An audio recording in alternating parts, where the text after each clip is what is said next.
Good morning. Welcome to my channel পেয়ার সে vlogging চ্যানেলে সবাইকে স্বাগত। আশা করি সবাই খুব ভালো আছো, আমিও খুব ভালো আছি। আজকে সকালবেলা আমি আমার রান্নাঘর থেকে তোমাদেরকে সঙ্গে নিয়েই ভিডিওটি শুরু করছি।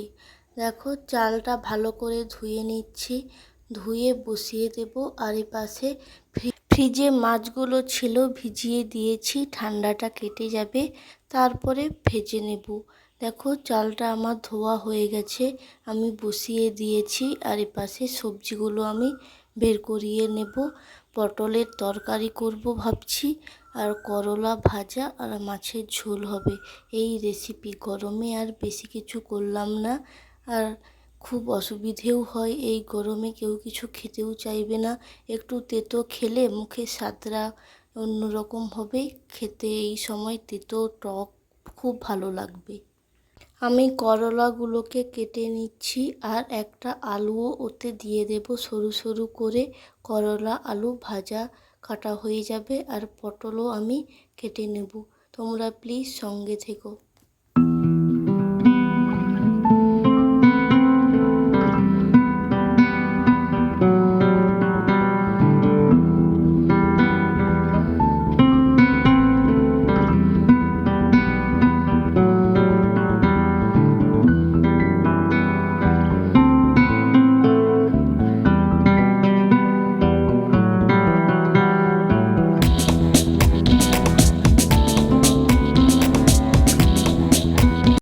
করলা আর আলু নুন হলুদ মাখিয়ে রেখে দিয়েছিলাম।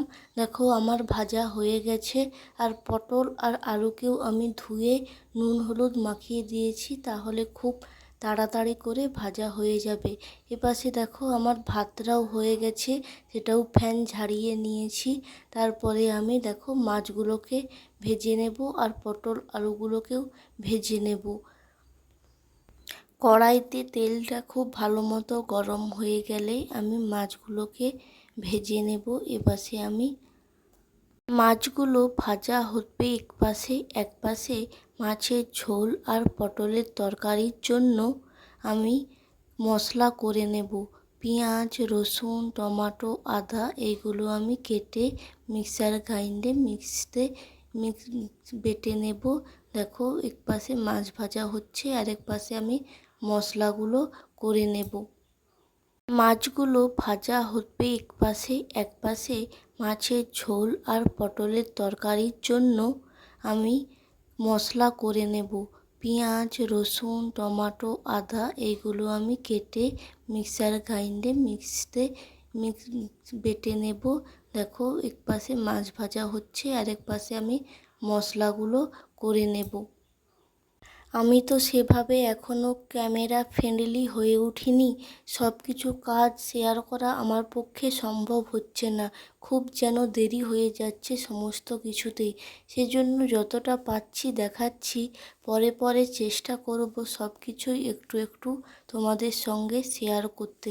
একটু যেন ভয় ভয় লাগে, বা অনেক দিন ধরে ভিডিও করতে করতে তারপর দেখবে একদিন তোমাদের ভালোবাসা সাপোর্টে ভয়টা কাটিয়ে উঠতে পারবো আশা করি। আর যারা যারা আমার পাশে আছো, ভিডিওগুলো দেখছো, সাপোর্ট করছো, তাদেরকে অসংখ্য অসংখ্য ধন্যবাদ। প্লিজ চ্যানেলটা সাবস্ক্রাইব করো, লাইক করো, কমেন্ট করো। তোমাদের সঙ্গে কথা বলতে বলতে দেখো, আমার মশলাগুলো কাটা, পেঁয়াজ, রসুন, আদা এগুলো কাটা হয়ে গেছে। এগুলোকে আমি এবার মিক্সিতে বেটে নিয়েছি। আর পটলের তরকারি করব, পটলগুলোকে আমি ভেজে নিয়েছি। মাছগুলো আমার ভাজা হয়ে গেছে, সেগুলোকে কড়াই থেকে আমি তুলে নিয়েছি আর ভেজে নেব।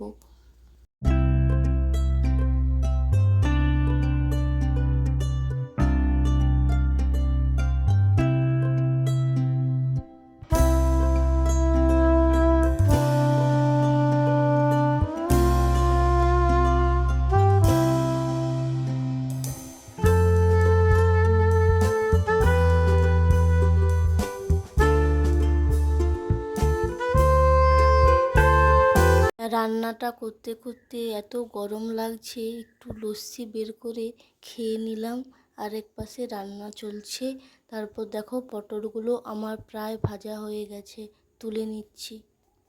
পটলগুলোকে তুলে নিয়ে কড়াইতে তেল দিয়ে তারপরে আমি ওই আদা রসুন পেঁয়াজ সমস্ত মশলাগুলোকে একসঙ্গেই কষে নেব।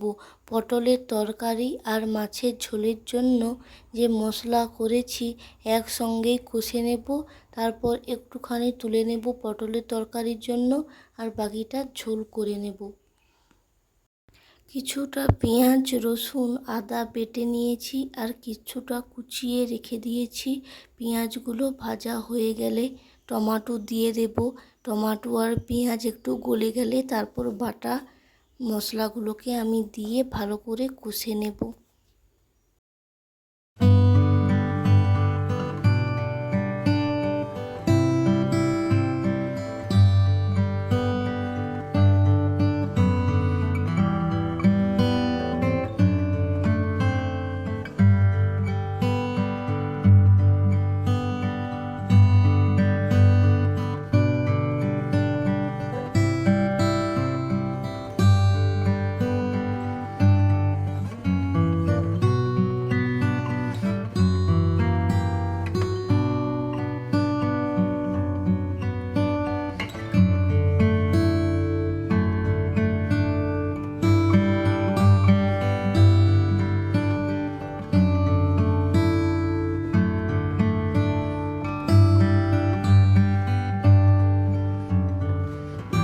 আমার দেখো মাছের ঝোলটা একেবারেই রেডি হয়ে গেছে, আমি সেটা ঢেলে নিচ্ছি।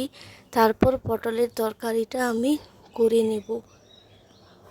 পটলের তরকারিটা মশলার সঙ্গে ভালো করে মিক্স করে নিচ্ছি।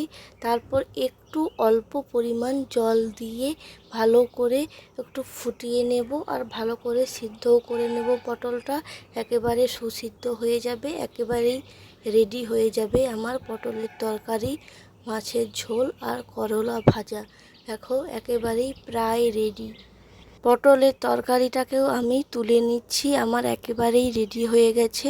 আর আমি রান্নার পরে সঙ্গে সঙ্গেই আমি আমার কড়া গ্যাস ধোয়া মোছা করে পরিষ্কার করে নিই। কাজগুলোকে যতই ফেলিয়ে রাখবে ততই কাজ যেন পরপর বেড়ে যাবে, তাই সঙ্গের কাজ সঙ্গে করে নেওয়াটাই খুব বুদ্ধিমানের কাজ। কড়াটা আমি ধুয়ে নেব আর এইগুলোকে সরিয়ে আমি গ্যাস বা উপরে ওই টাইলসগুলোকে ভালো করে মুছে দেব। খুব তেল ছাট পড়ে তো রান্নার পরে, এগুলোকে মুছে নিলে পরিষ্কার থাকে, তাহলে একদিন যখন পরিষ্কার করতে যাব তাহলে অসুবিধা হবে না প্রত্যেক দিন পরিষ্কার করে রাখলে।